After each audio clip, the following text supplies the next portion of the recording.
नमस्कार दोस्तों, आप देख रहे हैं अपना YouTube चैनल प्रयास मंत्रा और मैं आपका दोस्त, आपका होस्ट नरेश रावत अपने इस चैनल पर आप सभी का हृदय से स्वागत करता हूं। दोस्तों, आज एक बहुत अच्छा विषय आपके पास लेकर आया हूं। आज का विषय होगा ग्रामर का उपविषय विशेषण। तो चलिए स्टार्ट करते हैं आज अपना लेक्चर। तो पहला जो टॉपिक है, आप देख रहे हैं कि ये एडवर्ब होता है विशेषण। तो सबसे पहले आएगा टॉपिक विशेषण किसे कहते हैं। तो विशेषण जो है वो संज्ञा या सर्वनाम के विशेषता बताने वाले शब्दों को विशेषण कहा जाता है। अब देखिए लिखा संज्ञा या सर्वनाम।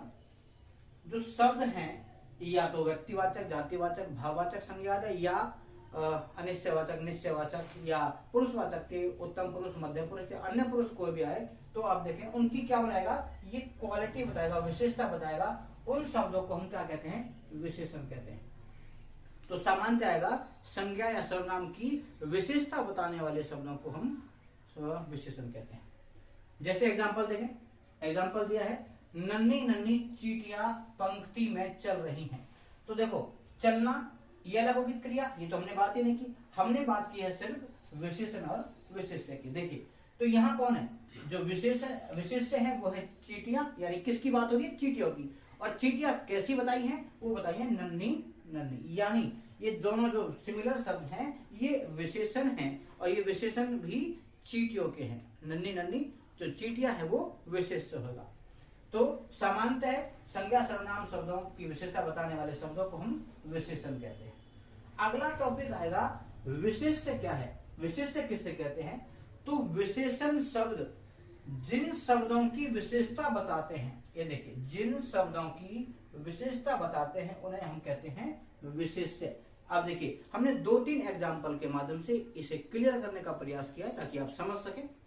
देखिए भूमि सुंदर और बुद्धिमान है। तो आप देख रहे हैं कि जो भूमि है ये एक कन्या है, एक लड़की है, जो कैसी है वो है सुंदर और है बुद्धिमान।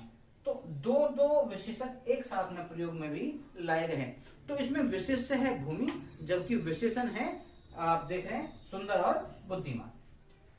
ये तो होगा एक एग्जाम्पल। दूसरा एग्जाम्पल देखिए, चींटियां काली, लाल और भूरी हैं, यानी ये ब्लैक है, रेड है और ब्राउन कलर की हैं। देखिए तो है कौन, तो ये भी विशेषण हुआ, ये भी विशेषण, ये भी विशेषण। तो यहाँ जो चींटियां हैं वो शब्द होगा विशेष्य, यानी चींटियों की बारे में बात हो रही है कि चींटियां लाल भी हैं और काली भी हैं और भूरी भी हैं। तो 2 एग्जाम्पल से हमने समझा कि विशेष्य क्या है और विशेषण क्या होते हैं। ठीक है, चलिए अब आएगा एडजेक्टिव के भेद, यानी विशेषण के कितने भेद होते हैं। तो सामान्यतः विशेषण के 4 भेद हैं और चारों भेदों के नाम होते हैं। सबसे पहले गुणवाचक विशेषण, दूसरा होगा संख्यावाचक विशेषण, तीसरा है परिमाणवाचक विशेषण और चौथा होता है सार्वनामिक विशेषण। अब इसके भी सब पार्ट होंगे, उनकी भी जानकारी एग्जाम्पल के माध्यम से आप तक पहुंचाएंगे या कि आपका जो हर डाउट है वो क्लियर कर देंगे। तो पहला चलिए देखें, पहले वाक्य देखें। सबसे पहला होता है गुणवाचक विशेषण। पहले इसकी कोटेशन यानी इसकी परिभाषा देखें। जिन विशेषण शब्दों के माध्यम से हमें विशेष्य के गुण दोष ठीक का बोध होता है उन्हें हम कहते हैं गुणवाचक विशेषण। अच्छा, इसका एक प्रश्न बनता है, क्या गुण दोष के अलावा भी कहीं पर गुणवाचक हो सकता है? हो सकता है। तो ये देखिए सबसे पहले स्वाद, गंध, आकार, स्थान, समय या दशा का भी बोध कराए तो भी गुणवाचक विशेषण ही होता है।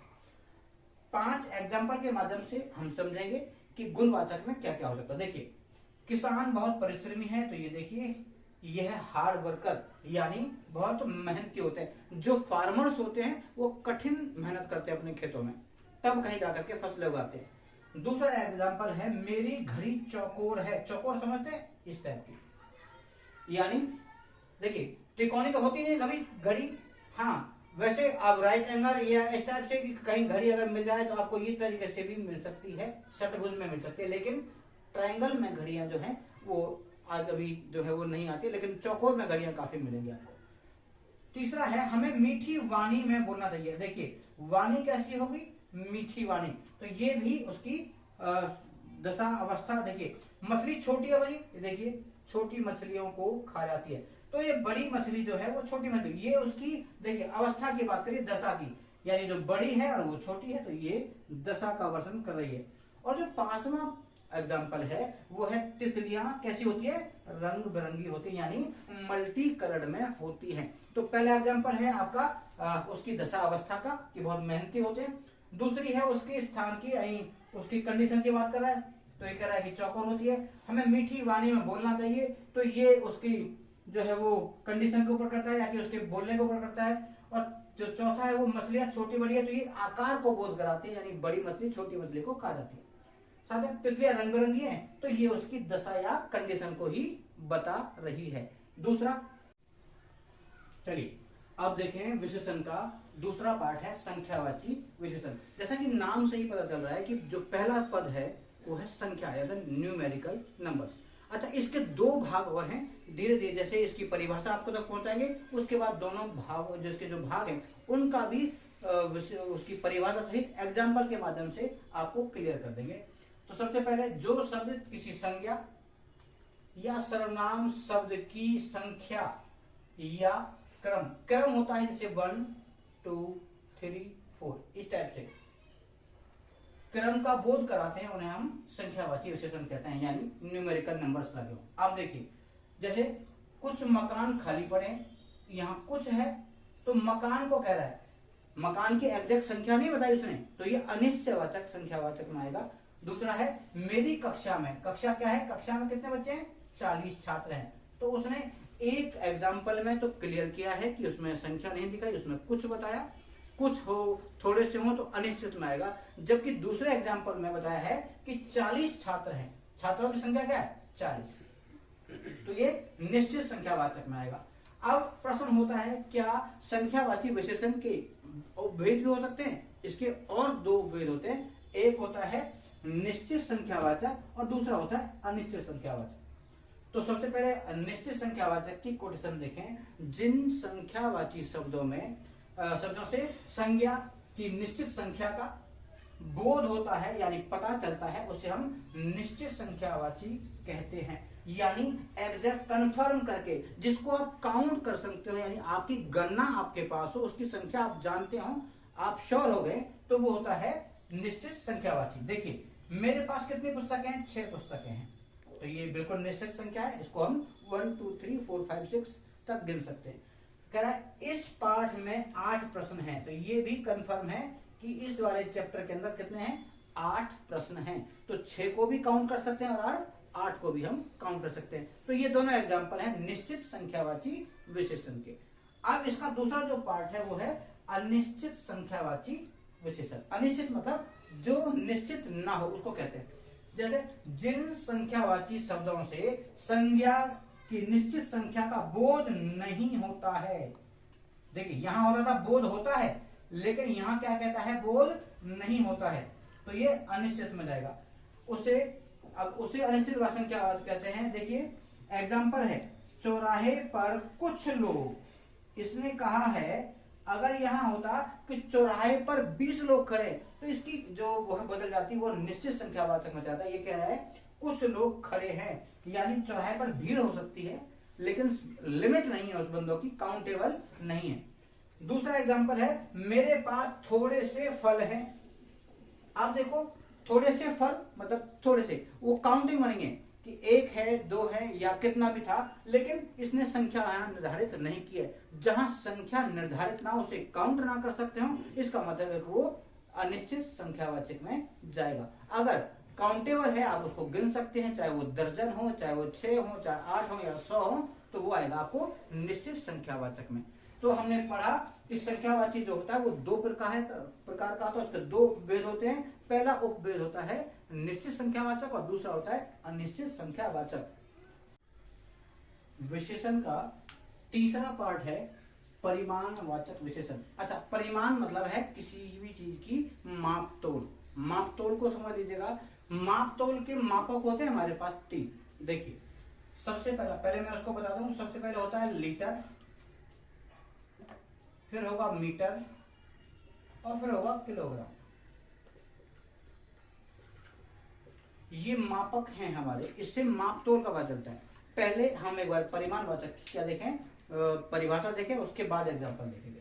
तो लिखा जिन विशेषण शब्दों से या संज्ञा या सर्वनाम की माप तोल, यानी मैंने बताया तो लीटर हो, मीटर हो या किलोग्राम की विशेषता का बोध होता है, उसे हम परिमाणवाचक कहते हैं। देखिए, बाजार से 7 किलो आटा ले आओ। अब देखिए 7 किलो आटा है तो आटे को हम किस में मापेंगे, किलोग्राम में। ठीक। दूसरा है झाग सहित नापने पर कुछ दूध, तो दूध का जो मापक है वो है लीटर, यानी 1 किलोग्राम से कुछ कम। अगर पूछे जो कपड़ा है वो उसका मापक क्या है, तो आपको पता होगा 1 मीटर यानी 39 जो सेंटीमीटर है उसे हम 1 मीटर कहते हैं। तो 1 मीटर जो कपड़ा है वो भी मापक है। अगर हम कपड़ा लेंगे तो मीटर में, तार लेंगे, वायर लेंगे तो भी मीटर में, ठीक है, रस्सी लेंगे तो भी मीटर में। लेकिन यदि किलोग्राम लेंगे, जैसे हमने चाय चीनी लेनी हो वो किलोग्राम में, चावल लेना हो वो भी किलोग्राम में, यानी ठोस जो चीजें हैं लगभग वो किलोग्राम में ही मिलती हैं। आगे लीटर, लीटर से पेट्रोल, डीजल, मिट्टी का तेल, केरोसिन या फिर आपका पानी या तेल भी जो है वो लीटर में ही मापा जाता है। उसकी जो गणना है वो लीटर में की जाती है। तो आपने देखा कि हमने 2 एग्जाम्पल लिए, एग्जैक्ट है 7 किलो आटा, इसका मतलब है कि वो किलो में मापा जाएगा। दूसरा कुछ दूध, दूध जो है उसका मापक है लीटर, तो ये भी परिमाण में ही आएगा क्योंकि माप तोल है। क्योंकि दूध का एक मापक होता है इस टाइप का, वो आपको पता होगा। इस वाले मापक से ही हम लोग जो दूध का वो आदान प्रदान करते हैं, लेन देन करते हैं। चलिए, अब सवाल होता है इसके बाद कि परिमाणवाचक विशेषण के उपभेद कितने हैं, तो हम कहेंगे परिमाणवाचक विशेषण के 2 उपभेद हैं। एक होगा पहला निश्चित, और दूसरा होगा अनिश्चित। देखिए, जिन विशेषण शब्दों से निश्चित माप तोल, यानी एकदम कंफर्म जो भी तोल किया, मैंने बताया आपको तोलाई किसमें लेनी है, मीटर में, लीटर में और किलोग्राम में। तो अगर निश्चित किलोग्राम आपको पास है, निश्चित माप तोल का बोध होता है, तो उन्हें हम निश्चित परिमाणवाचक विशेषण जो है वो कहते हैं। अब देखें, जैसे दुकान से 10 मीटर कपड़ा ले आओ, तो कपड़ा कितना लाना है, देखिए ये कपड़ा का बताया, इसमें कहा गया है कि 10 मीटर, इसका मतलब आपको ये पता है कि कितनी गणना है, जो है वो 10 मीटर, यानी 1 मीटर का मैंने बताया आपको 39 सेंटीमीटर। ठीक। तो यहां बताया 10 मीटर यानी एग्जैक्ट है, तो मापा जाएगा तो किसमें, मीटर में, लेकिन है कितना, 10, गिन सकते हैं उसको, यहां कर सकते हैं परिमाण में। दूसरा आपको देखा, ट्रक में 40 बोरी चीनी रखी है, लदी हुई है, यानी जो ट्रक है उसमें चीनी कितनी है, 40 जो बैग्स, यानी 40 बैग यानी बोरी लदी हुई है। तो यहां भी हम देख रहे हैं कि इनमें निश्चित जो है वो संख्या का हमें पता चला। आगे देखो, यहां देखिए, यहां जो आएगा ये 40 बोरी है, तो आप इसको संख्यावाचक में लेके जाएंगे, ठीक, ये उसमें नहीं आएगा। तो थोड़ा सा समझ लीजिएगा, अगर 40 बोरी समझें तो उसको हम काउंट कर सकते हैं, निश्चित संख्यावाचक में आएगा। जबकि अगर ये मीटर लीटर माप लिया तो ये आपको मिलेगा जो है वो परिमाणवाचक में। दूसरा भाग है अनिश्चित परिमाणवाचक। तो वे विशेषण शब्द जो संज्ञा या सर्वनाम की निश्चित, अनिश्चित जो है वो मात्रा का बोध कराते नहीं कराते, निश्चित मात्रा का बोध जो है वो नहीं कराते हैं, इसका मतलब वो करेंगे अनिश्चित परिमाणवाचक। अब इसमें देखिए, थोड़ा सा शरबत और थोड़ी सी चीनी, चीनी है मतलब थोड़ी सी चीनी डाल दी किसी बर्तन में, तो आप देख रहे हैं ये जो बाउल है इसमें थोड़ी सी चीनी है और साइड में थोड़ा सा जो शरबत है, इसका मतलब शरबत आप देखें तो ये जो बोतल है इसमें बिल्कुल थोड़ा सा मापक है, ये पता नहीं कि मापक है कितना, तो हम देख रहे हैं थोड़ा सा, इसका मतलब है कि इसकी जो मापतोल है वो कंफर्म नहीं है।